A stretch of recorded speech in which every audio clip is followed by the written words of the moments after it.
राजा शिव की कहानी। सीनर पुत्र महाराज शिवी बड़े ही दयालु और शरणागत वत्सल्य थे। एक बार राजा एक महान यज्ञ कर रहे थे। इतने में एक कबूतर आता है और राजा की गोद में छिप जाता है।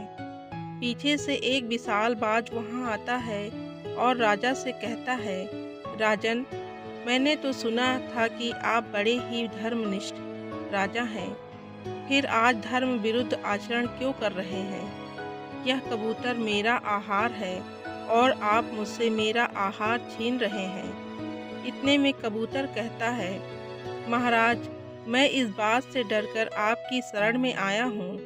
मेरे प्राणों की रक्षा कीजिए महाराज।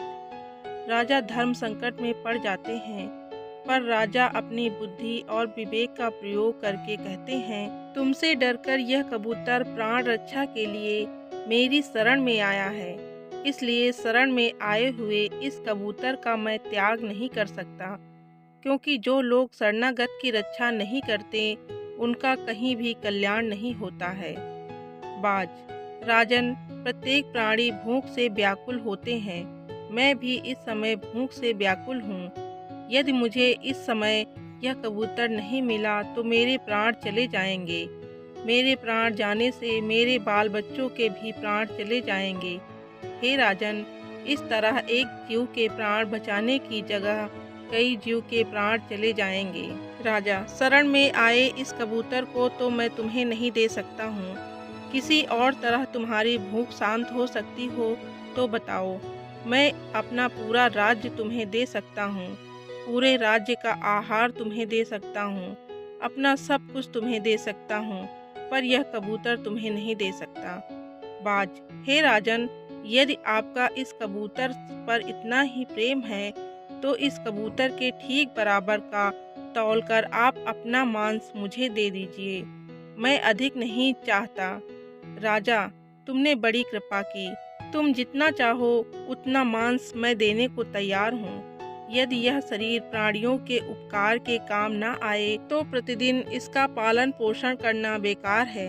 हे बाज, मैं तुम्हारे कथानुसार ही कहता हूँ। यह कहकर राजा ने एक तराजू मंगवाया और उसके एक पलड़े में उस कबूतर को बैठाकर दूसरे में अपना मांस काट काट कर रखने लगे और उस कबूतर के साथ तौलने लगे। कबूतर की रक्षा हो और बाज के भी प्राण बचे रहें, दोनों का ही दुख निवारण हो, इसलिए महाराज शिवी अपने हाथ से अपना मांस काट काट के तराजू में रखने लगे। तराजू में कबूतर का वजन मांस से बढ़ता ही गया। राजा ने शरीर भर का मांस काट के रख दिया, परंतु कबूतर का पलड़ा नीचे ही रहा। तब राजा स्वयं तराजू पर चढ़ गए। जैसे ही राजा तराजू पर चढ़े, वैसे ही कबूतर और बाज दोनों ही अंतर्ध्यान हो गए और उनकी जगह इंद्र और अग्नि देवता प्रकट हुए। इंद्र ने कहा, राजन, तुम्हारा कल्याण हो, और जो यह कबूतर बना था यह अग्नि है। हम लोग तुम्हारी परीक्षा लेने आए थे। तुमने जैसा दुष्कर कार्य किया है वैसा आज तक किसी ने नहीं किया।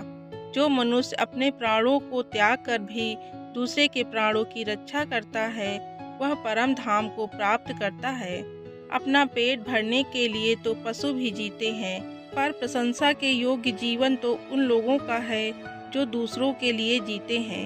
इंद्र ने राजा को वरदान देते हुए कहा कि तुम चिरकाल तक दिव्य रूप धारण करके पृथ्वी का पालन कर अंत में भगवान के ब्रह्मलोक में जाओगे। इतना कहकर वे दोनों अंतर्ध्यान हो गए। दोस्तों, भारत वह भूमि है जहाँ राजा शिवी और दधीच जैसे लोग अवतरित हुए हैं। उन्होंने परोपकार के लिए अपना शरीर दान दे दिया।